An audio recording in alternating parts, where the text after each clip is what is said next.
Satu ayat saja diamalkan isinya, menjadi muslim yang sejati dan kembali mendapatkan hidayah Allah sebagai muslim yang sesungguhnya. Nur bainal jum'ataini. Standar hidup orang beriman itu, standar hidup orang Islam itu, kalau benar-benar dia membangun hubungan yang dekat dengan Allah, dia punya Tuhan Allah, dia punya pelindung Allah, standar hidupnya kata Al-Quran selalu terbebas dari kegelapan di hidup. Karena itu ketika Anda memiliki kesulitan yang pekat, punya masalah keuangan yang pekat, makan tidak enak, jalan serasa gelap, walaupun terang terasa gelap, zulumat. Apa solusinya? Hadirin, terkait dengan Jumat, selain di dalam Al-Quran terdapat hadis-hadis Nabi SAW yang menunjukkan keistimewaan tentang Jumat ini. Bukan sekedar menunjuk pada makna harinya, namanya, namun juga amalan-amalan yang menyertai hari Jumat ini dan dampak serta hikmahnya dalam kehidupan kita. Di antara amalan yang istimewa, yang hikmah amalan itu dapat memberikan cahaya setiap pekan bagi kehidupan setiap umat Islam, tersebut dalam satu hadis Nabi SAW, didokumentasikan oleh Imam Al-Hakim An-Naisaburi dalam kitabnya nomor hadis 3392, tersambung sanadnya pada sahabat mulia Abu Sa'id Al-Khudri radhiyallahu taala anhu dari Nabi sallallahu alaihi wasallam qala haddatsana qala Rasulullah sallallahu alaihi wasallam man qara'a suratal kahfi fi yaumil jumu'ati adha'a lahu minan nuri bainal jum'ataini. Nabi sallallahu alaihi wasallam pernah menyampaikan satu amalan terkait dengan Jumat. Man qara'a, siapapun yang membaca. Man ismun mausulun yadullu 'alal fardiyatil 'ammiyah. Kata sambung konjungsi menunjuk pada subjek, terkadang objek. Jadi ketika kita ditunjuk oleh Nabi sebagai objek, tapi diangkat status kita menjadi subjek untuk mengerjakan satu amalan. Apa amalannya ya Rasulullah? Qara'a surat al-kahfi fi yaumil jumu'ati, yang membaca, mendalami surah Al-Kahf di hari Jumat. Jadi ada hadis-hadis terkait dengan fadilah surah Yasin, ada hadis-hadis terkait dengan surah Al-Kahf. Siapapun, besar, kecil, tua, muda, laki-laki, perempuan, memiliki jabatan atau standar biasa secara sosial, dia membaca, mengamati, memahami, mendalami surah Al-Kahfi, khususnya di hari Jumat, adha'a lahu minan nuri, maka dengan bacaan itu, pemahaman itu, pendalaman itu, Allah akan berkenan memberikan cahaya khusus kepada orang itu bainal jum'ataini, yang diberikan di antara dua Jumat. Artinya jika ada yang membaca, memahami, mendalami di Jumat ini, Allah akan berikan nur kepadanya sampai Jumat depan. Di Jumat depan dia baca, diberikan lagi nur sampai Jumat berikutnya. Hadisnya status sahih dan diriwayatkan bahkan oleh Imam Al-Hakim An-Naisaburi dalam kitabnya Al-Mustadrak. Al-Mustadrak artinya yang disusulkan derajat kualifikasi hadisnya pada standar Al-Bukhari dan Muslim. Imam Al-Bukhari menghimpun hadis, standarnya ketat. Tidak semua hadis bisa dihimpun. Beliau meninggal, muridnya Imam Muslim dengan standar Imam Al-Bukhari menghimpun hadis kembali. Imam Muslim tak mampu menghimpun seluruhnya. Beliau meninggal, maka muncullah Imam Hakim An-Naisaburi dari Naisapur, mengambil syarat keduanya, mencari hadis yang belum dikumpulkan keduanya dengan syarat Al-Bukhari dan Muslim, maka diberi nama kitab yang disusulkan Al-Mustadrak, nomor hadis 3392. Di antara hadis dengan status sanad sahih setara dengan Al-Bukhari dan Muslim adalah hadis yang disampaikan tadi dari Abu Sa'id Al-Khudri radhiyallahu taala anhu. Hadirin rahimani wa rahimakumullah. Ada apa dalam surat Al-Kahf? Mengapa diberikan nur? Apa itu nur? Hadirin, nur di dalam Al-Quran disebutkan sebanyak 45 kali. Seluruhnya disebutkan dalam bentuk kata benda, bahkan menjadi nama satu dari 114 surah dalam Al-Quran. Surah ke-24, surah An-Nur. Dari 45 penyebutan kata An-Nur ini, dibagilah oleh para ulama setelah pendalaman, pemaknaan, pengkajian, menjadi 12 kualifikasi makna. 45 penyebutan menunjukkan kepada 12 makna. 12 inilah yang dimaksudkan cahaya yang diberikan kepada orang-orang yang membaca surah Al-Kahf, memahaminya, mendalaminya, memaknainya dan mengamalkan isinya, maka dia akan mendapatkan 12 cahaya ini dari setiap hari yang dia bawa, setiap pekan bertemu ke pekan berikutnya. Apakah 12 cahaya ini? Durasi khutbah yang sangat singkat ini, kita ambil 1 atau 2 cahaya dari 12 yang dimaksudkan. Hadirin rahimani wa rahimakumullah. Kata nur bila disebutkan dalam Al-Quran, maka kata para ulama termasuk sanadnya tersambung pada sahabat mulia turjumanul Quran, pakar Al-Quran yang langsung didoakan oleh Nabi SAW, yang bahkan anak pamannya yaitu Abbas bin Abdul Muttalib radhiyallahu taala anhuma, maka beliau memiliki anak bungsu bernama Abdullah, dikenal dengan Abdullah bin Abbas radhiyallahu taala anhuma, punya kediaman di balik pintu yang sangat indah untuk memasuki tawaf di samping Bukit Safa. Pintu inilah yang menjadi pintu sunnah saat kita akan memulai tawaf. Hadirin rahimani wa rahimakumullah. Ibnu Abbas radhiyallahu taala anhuma pernah menyampaikan di antara makna nur ay bi makna al-Islam, yaitu bermakna al-Islam. Di antara ayat-ayat yang terkait dengan An-Nur, maka dikutiplah oleh beliau di antaranya Al-Quran surah ke-61 As-Saff di ayat yang ke-8 itu. Yuriduna liyutfi'u nurallahi biafwahihim. Yuriduna liyutfi'u nurallahu biafwahihim. Orang-orang yang tak suka dengan Islam, orang-orang yang enggan dengan Islam, orang-orang yang sentimen dengan Islam, selalu berupaya memadamkan cahaya Islam, selalu berupaya untuk menghilangkan nilai-nilai keislaman, menutupi kebaikan-kebaikan dalam Islam. Nur dalam ayat ini dimaknai dengan al-Islam. Wallahu mutimmu nurihi walau karihal kafirun. Sekalipun demikian, Allah berkenan bila Islam coba ditutupi, bila Islam coba bahkan kemudian direndahkan, justru dengan kerendahan cahaya Islam semakin diangkat oleh Allah Subhanahu wa taala. Ada orang mengolok-olok Islam, ternyata dari olok-olok itu Islam jadi cahaya. Di Belanda ada orang membuat film memfitnah Nabi, judulnya Fitnah, memfitnah Islam, tapi justru dari film itu kemudian jadi cahaya. Orang mulai mencari, orang mulai mendalami Islam, dan tidak sedikit yang masuk ke dalam Islam. Semakin disoal, semakin kuat cahayanya. Semakin ditolak, semakin tinggi jangkauannya. Namun apa kaitan dengan surah Al-Kahf?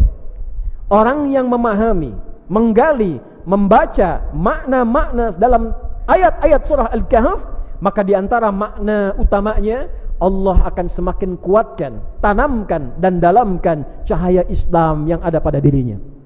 Jadi hadirin, 110 ayat bila kita dalami akan dibagi pada 5 bagian. 1 pedoman keislaman yang pokok, dan 4 kisah-kisah yang membagi 11 makna cahaya ke dalam 4 kisah utama. Baik tentang seorang pemuda, dialog 2 orang sahabat, kisah Nabi Musa alaihissalam, dan terakhir tentang mencari rezeki yang benar, menggunakan jabatan dengan elok. Ada ayat tentang bagaimana menuntut ilmu yang baik, bertetangga yang baik. Seluruhnya adalah kurikulum kebaikan, seluruhnya adalah kurikulum kehidupan. Dalam bahasa Arab disebut dengan hudan. Maka itulah ketika kita mengawali bacaan surat Al-Kahf, kita bersyukur pada Allah, memuji Allah karena mendapatkan Al-Quran untuk kita, bukan untuk umat yang lain. Untuk kita sebagai pedoman berkehidupan yang telah diuji oleh sejarah. Siapapun yang mengamalkannya, siapapun yang mempraktekkan ayat-ayatnya sesuai dengan kebutuhan hidupnya, maka Allah berjanji mengangkat hidupnya dalam kemajuan, kecerahan, dan peradaban-peradaban terbaik dalam kehidupan. Alhamdulillahilladzi anzala ala abdihil kitaba wa lam yaj'al lahu iwaja. Terima kasih ya Allah, Hamba bersyukur kepadamu yang telah memberikan mukjizat kepada Nabi Muhammad sallallahu alaihi wasallam, hambamu, yaitu Al-Quran sebagai mukjizat tertinggi. Di dalamnya ada pedoman kehidupan, kurikulum kehidupan yang mengantarkan pada kesuksesan yang selalu yang terbaik, selalu ideal. Jadi kalau kita mengeluarkan ayat-ayat Al-Quran, Anda keluarkan ayat-ayat tentang ayah. Berapa lama telah menjadi ayah? Berapa tahun menjadi ayah? Pernahkah mengeluarkan ayat-ayat Al-Quran yang membimbing kita menjadi ayah yang baik? Keluarkan ayatnya, praktekkan isinya, maka Al-Quran jamin walam yaj'al lahu iwaja. Anda akan menjadi figur seorang ayah yang paling ideal, yang terbaik dalam kehidupan rumah tangga Anda. Sebagai seorang suami, pernahkah mengeluarkan ayat-ayat Al-Quran yang terkait dengan bimbingan menjadi suami yang baik? Anda yang hadir di Jumat ini, di masjid ini, yang pedagang, pengusaha, pebisnis, yang birokrat dengan segala jabatannya, pernahkah mengeluarkan ayat Al-Quran terkait dengan aspek pilihan kehidupan kita itu? Berapa banyak Anda yang berdagang mengeluarkan ayat-ayat tentang bimbingan berdagang yang benar, mencari rezeki yang benar? Tidak ada satu pun orang Islam dari zaman Nabi, setelah Nabi wafat, zaman sahabat, zaman tabi'in, tabi'ut tabi'un, yang mempraktekkan ayat-ayat dagang ketika profesinya menjadi seorang pedagang, kecuali dia sukses di bidangnya. Yang di birokrasi sukses di bidangnya, yang di diplomasi sukses di bidangnya, karena Al-Quran saat diturunkan adalah pedoman berkehidupan. Pertanyaan dasarnya, dari sepekan kita berkehidupan, berapa banyak kurikulum hidup ini sebagai muslim yang kita baca dan kita amalkan dalam kehidupan? Jangan berpikir jauh dulu. Sebagai muslim, bagaimana menggunakan lisan kita, bagaimana menggunakan mata kita, bagaimana menggunakan tangan kita, bagaimana menggunakan kaki kita. Hanya orang Islam yang punya kitab dalam Qur'annya, yang membimbing pemeluknya, yang membimbing orang Islamnya bagaimana menggunakan tubuhnya dalam kehidupan. Ketika kita mengatakan lisan, apa fungsinya? Orang yang tidak kenal Quran hanya akan mengatakan lisan fungsinya untuk berbicara, mulut fungsinya untuk berbicara. Silahkan kita lihat lagi ayatnya. Bahkan Quran bukan hanya mengajarkan pada kita fungsi lisan untuk berbicara, tapi membimbing bagaimana cara lisan itu mesti berbicara. Ya ayyuhalladzina amanu la yaskhar qaumin qaum la yaghtab ba'dukum ba'dha. Hei orang-orang Islam yang telah beriman, sepanjang kaum muslim, maka gunakan keislamanmu, gunakan imanmu untuk membimbing lisanmu, hanya berkata yang baik-baik saja. Jangan cela orang dengan lisanmu, jangan rendahkan orang dengan lisanmu, jangan bikin hoax dengan tulisanmu. Man kana yu'minu billahi wal yaumil akhir falyakul khairan aw liyasmut. Siapa yang merasa beriman pada Allah, yang merasa muslim akan dihisab di hari kiamat, maka jaga fungsi lisannya. Katakan yang baik, tak mampu dia diam. Sebagai muslim.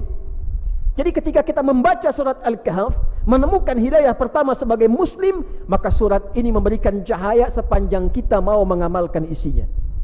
Dari sekian Anda, saya, kita yang membaca surat Al-Kahfi dalam Jumat ini, malamnya Yasin, siangnya Al-Kahfi, siapa yang menjadikan Quran dari hasil bacaannya di Al-Kahfi itu sebagai cahaya kehidupannya? Adakah di lisannya cahaya? Adakah di matanya cahaya? Adakah di tangannya cahaya? Adakah di kakinya cahaya? Jika benar-benar ada cahaya, tak mungkin kakinya melangkah ke tempat maksiat. Tak mungkin kata-katanya keluar kata-kata maksiat. Tak mungkin berdusta, tak mungkin berbohong, tak mungkin korupsi. Tak mungkin dan tak mungkin berbuat maksiat. Nuran bainal jum'ataini. Satu ayat saja diamalkan isinya, menjadi muslim yang sejati dan kembali mendapatkan hidayah Allah sebagai muslim yang sesungguhnya. Nur bainal jum'ataini. Hadirin rahimani wa rahimakumullah. Yang kedua sekaligus penutup khutbah ini, dari 12 cahaya yang disampaikan di dalam ayat-ayat Al-Quran, jika disebutkan nur dalam Al-Quran, maka ia juga bisa berarti al-iman. Yang pertama al-Islam, yang kedua al-iman. Lalu para ulama mengutip contoh Al-Baqarah ayat 257, ketika Allah Subhanahu wa ta'ala berfirman, Allahu waliyul ladzina amanu yukhrijuhum minadh dhulumati ilan nur wal ladzina kafaru awliya'uhumut taghut yukhrijunahum minan nuri ilal dhulumat ulaika ashabun nari hum fiha khalidun. Orang-orang beriman itu, orang-orang Islam yang yakin dengan Allah, yakin akan dihisab, maka Allah yang menjadi pelindung hidupnya, Allah yang menjadi walinya, Allah yang membimbing hidupnya. Yukhrijuhum minadh-dhulumati ilan nur. Dan dengan perlindungan Allah itu, dengan penjagaan Allah itu, ia akan selalu dibebaskan dari kegelapan berkehidupan menuju cahaya, nur. Nur. Jadi standar hidup orang beriman itu, standar hidup orang Islam itu, kalau benar-benar dia membangun hubungan yang dekat dengan Allah, dia punya Tuhan Allah, dia punya pelindung Allah, standar hidupnya kata Al-Quran selalu terbebas dari kegelapan hidup. Dalam bahasa Arab, maksiat disebut dengan zulmun, kegelapan. Sebab setiap orang berbuat maksiat, tertutup hatinya, gelap matanya, hilang cahayanya. Dalam bahasa Arab, sulit yang sangat, masalah yang pekat, kesulitan yang berat dalam pekerjaan, di rumah tangga, itu pun disebut dengan kegelapan. Karena itu ketika Anda memiliki kesulitan yang pekat, punya masalah keuangan yang pekat, makan tidak enak, jalan serasa gelap, walaupun terang terasa gelap, zulumat. Apa solusinya? Nur. Nur di sini kata para ulama diartikan dengan iman. Jadi sesungguhnya orang-orang yang selalu menguatkan imannya, orang-orang yang membangun kedekatan dengan Allah lebih, sebagai pejabat dekat dengan Allah, sebagai kiai ustaz dekat dengan Allah, sebagai pedagang dekat dengan Allah, pengusaha dekat dengan Allah, petani dekat dengan Allah. Apa janji Allah? Semakin dekat dengan Allah, semakin lekat dengan Allah, dibebaskan dari kegelapan-kegelapan hidup yang dialami. Jalan mendekat kepada Allah dalam bahasa Al-Quran disebut dengan takwa. Maka turun ayat-ayat takwa, diingatkan dalam khutbah Jumat, bukan sekedar formalitas, tingkatkan takwa, amalkan perintah Allah, jauhi larangannya. Tidak, saudara. Di dalam takwa ada solusi. Wa may yattaqillaha yaj'al lahu makhraja wa yarzuqhu min haitsu la yahtasib. Siapa yang mampu membangun hubungan lebih dekat dengan Allah, takwanya meningkat, maka kompensasi yang Allah berikan kepadanya dilepaskan dari seluruh kesulitan kehidupan dan diberikan rezeki bahkan dari sisi yang tidak dia duga. Wattaqullaha la'allakum tuflihun. Semakin dekat hubunganmu dengan Allah, semakin mudah kebahagiaanmu diraih. Wattaqullaha wa yu'allimukumullah. Semakin dekat hubunganmu dengan Allah, semakin ditambah pengetahuanmu. Jadi takwa meningkatkan pengetahuan, takwa mendatangkan kebahagiaan, takwa menghadirkan solusi, takwa bahkan mengirimkan rizki dari sisi yang tidak kita duga. Bagaimana cara meningkatkan takwa itu? Iman yang diperkuat. Itulah sebabnya kenapa setiap kali kita temukan kalimat takwa dalam Al-Quran, kita temukan pula kalimat iman yang mengiringinya. Ya ayyuhalladzina amanu, iman. Kutiba alaikumus syiyam, amalan kama kutiba alal ladzina min qablikum la'allakum tattaqun.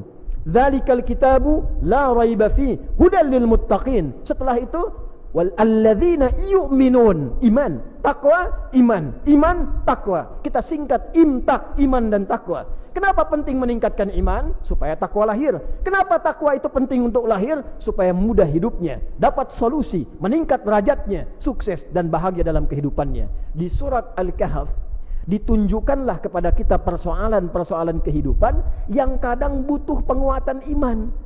Tidak selesai hanya dengan ilmu, tidak selesai hanya dengan kedudukan. Jadi jika Anda seorang pejabat, menterikah, sekjenkah, dirjenkah, atau jabatan-jabatan utamakah, sedang punya masalah, tak selesai dengan kedudukan Anda, tak selesai dengan kepintaran Anda, tak selesai dengan pengaruh Anda, coba dicek, barangkali ada bagian iman yang perlu dioptimalkan untuk menyelesaikan masalah kehidupan itu. Jika di rumah tangga belum cukup menyelesaikan masalah Anda dengan istri di rumah, harta sudah banyak, kedudukan tinggi, tapi masalah nggak selesai-selesai, coba dicek, mungkin bukan kurang tinggi kedudukannya, bukan kurang banyak hartanya, kurang meningkat takwanya, hubungan dengan Allahnya kurang. Termasuk masalah kompleks, bila di bangsa ini masalah tak usai-usai, tiap hari bertumbuh kembang persoalan, banyak masalah kompleks, ekonomi, masalah hukum, masalah politik, tak pernah tuntas. Padahal yang pintar banyak, sumber daya alam banyak. Coba dicek, mungkin takwanya yang belum tumbuh dalam setiap anak bangsa ini. Walau anna ahlal qura amanu wattaqau la fatahna 'alaihim barakatim minas samai wal ard. Kalau Allah satu penduduk negeri mampu meningkatkan imannya dan takwanya kepada Allah, dibukalah pintu keberkahan di langit dan di bumi ini. Untuk menutup itu semua, maka dicontohkanlah persoalan-persoalan peningkatan iman dari anak-anak muda yang dikejar mempertahankan iman sampai ke goa, dan akhirnya dia membuka peradaban. Ada dua orang pejabat, satu kaya, punya pengaruh banyak, hartanya melimpah. Dari ayat 32 sampai ayat 44 itu berdialog dengan orang biasa yang punya iman, punya takwa. Apa yang terjadi? Dia bangga dengan jabatannya, bangga dengan kekayaannya, bangga dengan asetnya. Orang ini hanya berkata, bukankah semua itu Anda datang dengan tak punya? Siapa yang memberikan? Bukankah Allah? Akan lebih bagus bila harta ini disertai dengan kedekatan Anda dengan Allah, bila jabatan ini disertai dengan sujud Anda kepada Allah, bila karunia ini disertai dengan tawakal Anda kepada Allah, yang akan mengabadikan harta ini sampai Anda kembali kepada Allah Subhanahu wa ta'ala. Ternyata dia abai, dia bangga dengan jabatannya, dia bangga dengan kedudukannya, dia banggakan hartanya. Tiba-tiba Allah melipat keadaannya, hancur keadaan hartanya, habis kebunnya, habis asetnya, dan di akhir dia mengatakan, duhai, kenapa dulu aku tidak membangun hubungan baik dengan Allah? Maka Allah tampakkan dari mana asalnya dan kemana dia berakhir. Hadirin, itulah di antara dua cahaya yang kita tampilkan dalam khutbah Jumat ini, walaupun singkat namun mudah-mudahan padat, yang dengan itu diharapkan bagus membaca surat Al-Kahf. Setidaknya ada pahala dalam bacaan. Tapi lebih bagus pahami setiap ayatnya, pahami setiap kisahnya, dan praktekkan dalam kehidupan kita, supaya kita mendapatkan bimbingan dalam setiap pekan Jumat ke Jumat, dan menjadi muslim yang sejati apapun status kehidupan yang kita bawa.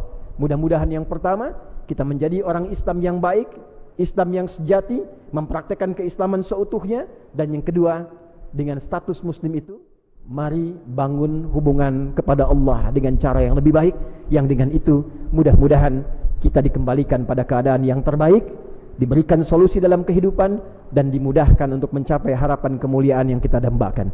Barakallahu li wa lakum fil Qur'anil azim, wa nafa'ani wa iyyakum bima fihi minal ayati wa dzikril hakim, wa taqabbala minni wa minkum tilawatahu innahu huwas samiul alim. Ud'ullaha yastajib lana wa lakum jami'an. Alhamdulillah, wassalatu wassalamu ala rasulillah sayyidina wa nabiyyina Muhammad ibn Abdullah wa ala alihi wa sahbihi wa man walah. Nashhadu an la ilaha illallah wahdahu la sharika lah, wa nashhadu anna Muhammadan abduhu wa rasuluhu alladhi la nabiyya ba'dah. Faya ibadallah, usi nafsi wa iyyakum bitaqwallahi faqad fazal muttaqun, fala tamutunna illa wa antum muslimun. Faqala ta'ala, ya ayyuhalladzina amanu ittaqullaha haqqa tuqatih wa la tamutunna illa wa antum muslimun. Hadirin, menutup khutbah ini, mari kita berdoa dengan kekhusyuan hati kita. Mudah-mudahan dengan doa ini segala kebaikan yang kita harapkan dikabulkan oleh Allah Subhanahu wa ta'ala, dan inti dari khutbah ini mampu kita amalkan dalam kehidupan kita, sehingga kita mendengar, kita menyimak, kita paham, kita amalkan, dan kita dihisab kelak di hadapan Allah Subhanahu wa ta'ala.